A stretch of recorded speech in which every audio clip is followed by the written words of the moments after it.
Siebes, there's obviously a plan to throw the ball around. It looked like it worked in the first half, but then just probably too many errors in the second. Yeah, I think.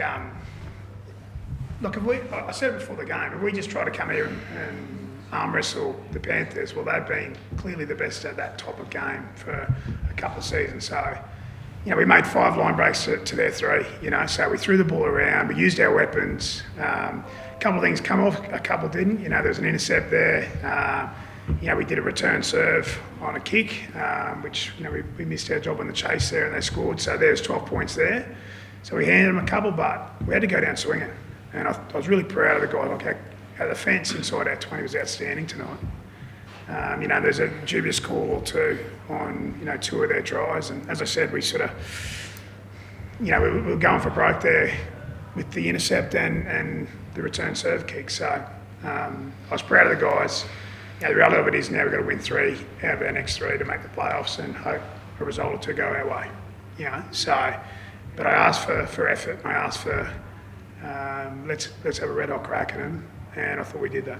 How crucial was that just before half time, the second Stephen Crichton try that looked like it was a knock on? Yeah, it was massive, right? And the context, that's the thing that,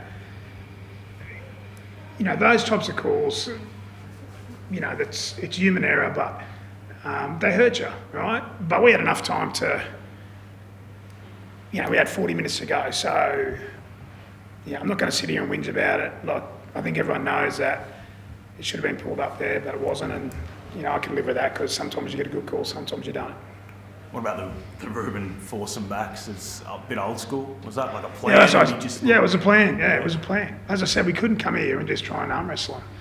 We spoke about return and serve during the week, and we practiced at training. Just wanted, 1 or 2 guys missed their job there defensively. Otherwise, we're making the tackle down there on, Dylan Edwards or whoever got the footy, and we're on top of them. So we had to think outside the box because we were missing, quite a few troops, and we lost another 2 in the first 4 minutes of the second half. So I was proud of the guys. They showed a lot of courage, and we had to show courage, and we were hard to beat tonight. So that's all I think the Manly supporters can ask. We were hard to beat. It's frustrating because we felt as though we did enough to win, but we weren't quite good enough. Is that the blueprint for any team playing Predator? Has it gotten to that point where they're that dominant and they know their system so well that you have to do something like that for any team now? Well, you guys saw it. Like it worked for 40 or 50 minutes, didn't it? Like it worked. It disrupted them. The way that we defended against them disrupted them. The way that we attacked against them disrupted them.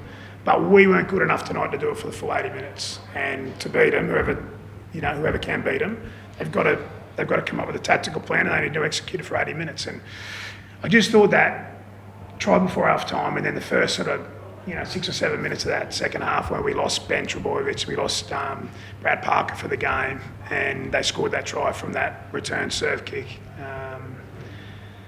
That was probably a little bit of chaos that we didn't quite handle. So you talk about probably needing to win all 3 and needing some results to go your way, but does a loss like that dent the confidence and the belief in that dressing room that you can play finals? A loss like that dented. Yeah. That gives us courage, gives us conviction to say we can make the finals. Come on, let's be fair to me. Like, they're a red hot side. We're missing quite a few players, and I thought we went down swinging. So that gives me confidence. I hope it gives Chaz and the group confidence. Well, I know it does. So we're up and about, and we're fighting next week. So I think it gives us great confidence. How are Ben and Brad? No, they're ruled out for next week, aren't they? So are they okay though? They're okay, yeah. No, they're category 1, so there's another 2 boys down. So we just got to try and find a couple more forwards. And I suppose Brad, outside back. So I'll have to pull a couple of guys out of reserve grade tomorrow, and we'll go again. Yeah. Sorry, Steve, I know it was only early in the game, but what were you thinking when Josh Schuster put in that kick after he made the break?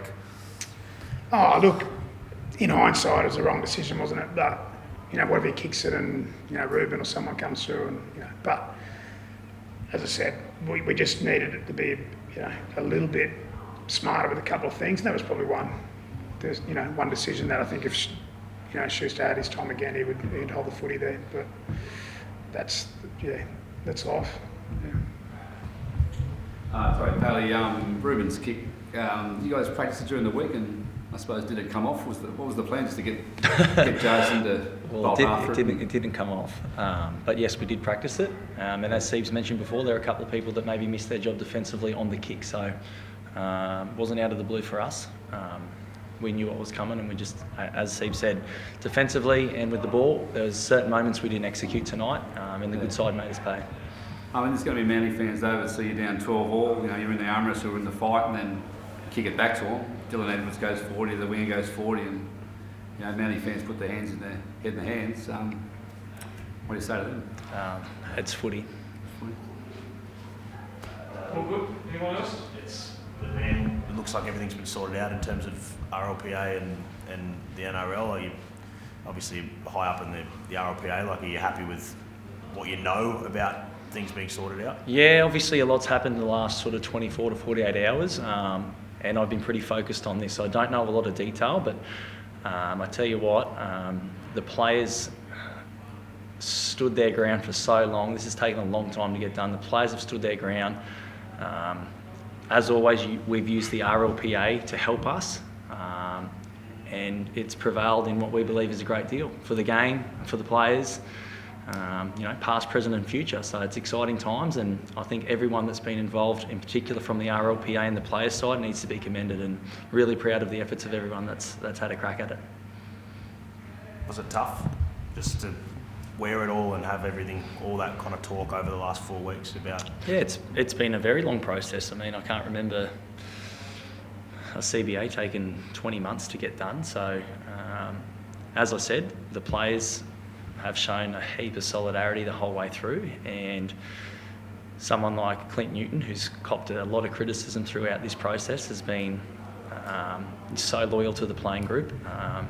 I think he needs to be commended for it all. So we're proud of Nudo. He's done a fantastic job, and as I said, I'm really proud of the playing group. There's been a lot of chances for us to just give in and fold, but we believe in what we're fighting for, and I think now we can all just move on and talk about the footy. The footy's the product. We love the footy, and coming into finals, I think that's really important. So it's a really good situation right now we're in.